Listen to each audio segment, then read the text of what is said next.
সবাই বলছে বেতন বাড়লে জিনিসের দাম বাড়বে, কিন্তু কেউ কি বলছে এতে ঝিমিয়ে পড়া ব্যবসাগুলো আবার প্রাণ ফিরে পাবে? নতুন পে স্কেল মানে কেবল পকেটে টাকা আসা নয়, এটি হলো বাজারে চাহিদার নতুন এক বিস্ফোরণ। যখন লক্ষ লক্ষ মানুষের খরচ করার ক্ষমতা বাড়বে, তখন আপনার এলাকার ছোট দোকান থেকে শুরু করে বড় কোম্পানি সবার ভাগ্যে কি ঘটবে। চলুন দেখি নতুন পে স্কেল কিভাবে অর্থনীতির জন্য সঞ্জীবনী সুধা হতে পারে। অর্থনীতি যখন ধীর গতিতে চলে, তখন মানুষের খরচ করার প্রবণতা কমে যায়। নতুন পে স্কেলে স্থবিরতা ভাঙার একটি প্রধান হাতিয়ার। যখন দেশের একটি বড় অংশের বেতন এক লাফে অনেকটা বেড়ে যায়, তখন তারা তাদের স্থগিত রাখা কেনাকাটাগুলো শুরু করেন। কেউ হয়তো ঘর মেরামতের চিন্তা করছেন, কেউ নতুন আসবাবপত্র কিংবা নতুন প্রযুক্তির স্মার্টফোন। এই যে মানুষের কেনাকাটার নতুন ইচ্ছা, এটি বাজারের চাকা ঘোরাতে শুরু করে। অর্থাৎ নতুন পে স্কেল সরাসরি ভোক্তাদের আত্মবিশ্বাস বাড়িয়ে দিয়ে ঝিমিয়ে পড়া রিটেইল মার্কেটকে প্রাণবন্ত করে তোলে।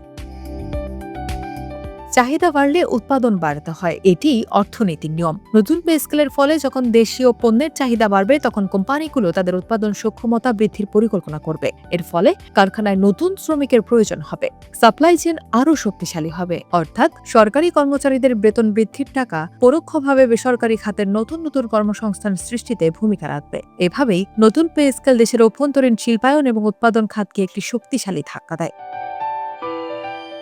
সরকার যখন কর্মচারীদের বেতন দেয়, সেই টাকা কি কেবল হারিয়ে যায়? একদমই না, বরং সেই টাকা যখন বাজারে খরচ হয়, প্রতিটি লেনদেনের সাথে ভ্যাট এবং ট্যাক্স যুক্ত হয়ে আবার সরকারি কোষাগারে ফিরে আসে।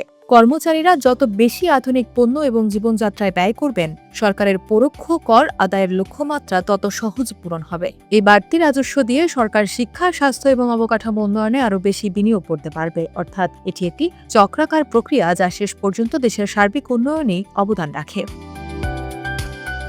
নতুন পে স্কেলের প্রভাবে বাংলাদেশের ডিজিটাল পেমেন্ট সিস্টেম এবং ফিটনেস কোম্পানিগুলো বড় ধরনের সুবিধা পাবে। বেতন বাড়লে মানুষ কার্ড পেমেন্ট, মোবাইল ব্যাংকিং বা ই কমার্সের দিকে বেশি ঝুঁকবে। ক্যাশলেস সোসাইটি গড়ার যে লক্ষ্য আমাদের রয়েছে, তা বাস্তবায়নে সচ্ছল চাকরিজীবী পরিবারগুলো অগ্রণী ভূমিকা পালন করবে। অনলাইন কেনাকাটা এবং ডিজিটাল সেবার এই প্রসার নতুন নতুন স্টার্ট আপ তৈরি করবে, যা আধুনিক অর্থনীতির জন্য এক নতুন প্রাণের সঞ্চার করবে।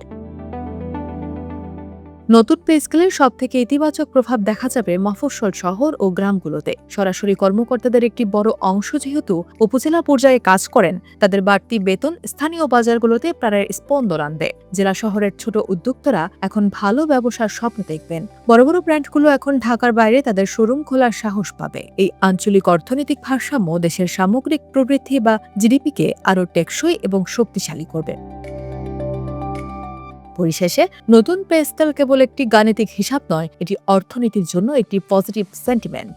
দ্রব্যমূল্যের চ্যালেঞ্জ থাকলেও বর্ধিত আয় মানুষের জীবনযাত্রার মান উন্নত করে এবং বাজারে প্রতিযোগিতার পরিবেশ তৈরি করে। যদি সঠিক বাজার মনিটরিং নিশ্চিত করা যায়, তবে এই নতুন পে স্কেল হবে আমাদের অর্থনীতির জন্য এক নতুন দিগন্ত। টাকা যখন মানুষের হাতবদল হয়ে উন্নয়নের মূলধারায় মিশবে, তখনই দেশ অর্থনৈতিকভাবে সত্যিকারের প্রাণ ফিরে পাবে।